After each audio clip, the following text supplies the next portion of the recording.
हमारे देश की विडंबना देखिए आप।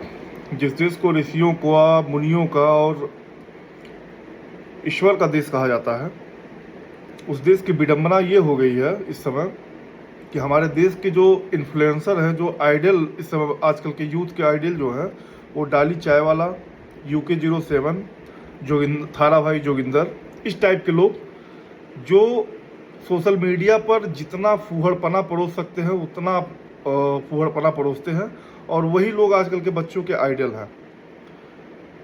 तो अगर किसी देश का भविष्य अगर पता करना है तो आप पता कीजिए कि उसके यूथ किस तरह के लोगों को फॉलो करते हैं, उस देश का भविष्य आपको पता चल जाएगा। ये बात लेकर के मैं इसलिए बैठा हूँ कि कल मैं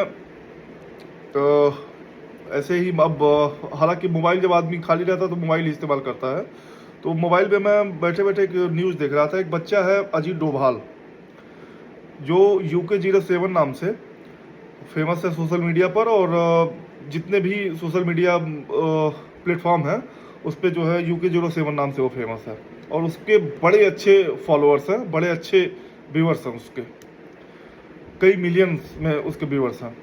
आप विडंबना देख लीजिए कि वो अपने आप को इन्फ्लुएंसर बुलाता है और छोटा सा प्रॉब्लम वो फेस नहीं कर पाया बच्चा, और छोटा सा प्रॉब्लम आया तो वो आत्महत्या की तरफ बढ़ गया। अब आप स्थिति देखिए कि उसको जो बच्चे फॉलो करते होंगे, उसको जो बच्चे अपना आइडल मानते होंगे, तो जाहिर सी बात है उसकी एक कैटेगरी होगी कि भाई उसी तरह के बच्चे उसको फॉलो करते होंगे, और उसका आइडल ही जब ये काम कर रहा है तो जाहिर सी बात है कि जो बच्चे उसको फॉलो करते होंगे वो भी वही काम करेंगे।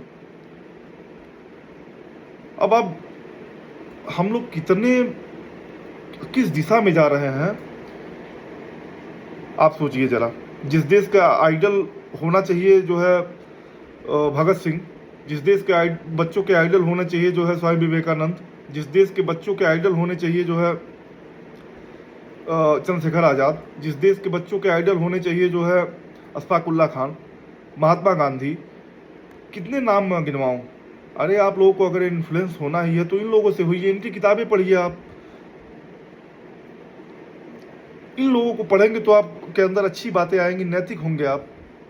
कैसे कैसे टुटपुजिया लोगों को आप लोग फॉलो करते हो और उनको इन्फ्लुएंसर बुलाते हैं। जो अपने जीवन में छोटी सी बाधा को नहीं पार कर पा रहा है वो आपका इन्फ्लुएंसर है। कितने महान महान लोग हमारे देश में हुए हैं, अभी भी वर्तमान में भी इतने अच्छे अच्छे कंटेंट क्रिएटर हैं, लेकिन उनके ना फॉलोअर्स हैं ना उनको देखने वाले लोग हैं।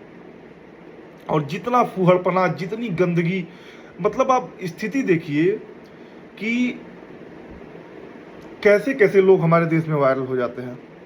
आप स्थिति देख लीजिए। अभी मैं एक न्यूज़ देख रहा था, एक आदमी था कोई भारद्वाज करके तो नाम था उसका, और वो विदेश गया हुआ था। उसको इसलिए पीट दिया गया कि तुम्हारे देश में किस तरह के लोगों को लोग फॉलो करते हैं, किस तरह के गंदगी को फॉलो करते हैं, तुम भी उसी में से हो, तुम हमारे देश में रहने लायक नहीं हो, इसलिए उस बेचारे को पीट दिया गया।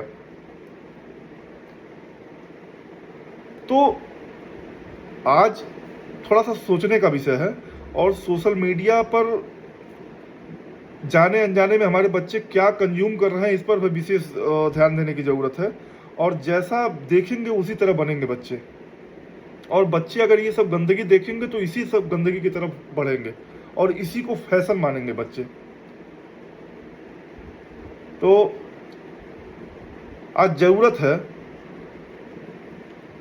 कि अपने बच्चों पे थोड़ा सा ध्यान दिया जाए और बच्चों को सही चीज़ें और सही गाइडेंस दी जाए, ताकि बच्चे हमारे अच्छे रास्ते पर चल सकें। इन जैसे लोगों को ना फॉलो करें हमारे बच्चे, जो जीवन की थोड़ी सी बाधा को ना पार कर पाए और अपने आप को मौत के घाट उतारने का रास्ता जो है अपना ले। हमारा देश ये नहीं रहा है, हमारा देश मजबूत लोगों का देश रहा है। हमारा देश महात्मा गांधी जैसे लोगों का है, हमारा देश भगत सिंह जैसे लोगों का है, हमारा देश चंद्रशेखर आज़ाद जैसे लोगों का है। कितनी विपरीत परिस्थिति रही, उसके बाद भी ये लोग अपने मार्ग पर अडिग रहे और देश को उस बाधा से, उस संकट काल से निकाल लाए। और उनके जो वंशज हैं वो इस तरह के हैं। आज हम किस दिशा में जा रहे हैं इस पर सोचने की ज़रूरत है। और अपने बच्चों को कम से कम 10 मिनट तो नैतिकता का पाठ पढ़ाने की ज़रूरत है, नहीं तो हमारा देश बहुत गलत दिशा में जाएगा। आप सभी को नमस्कार।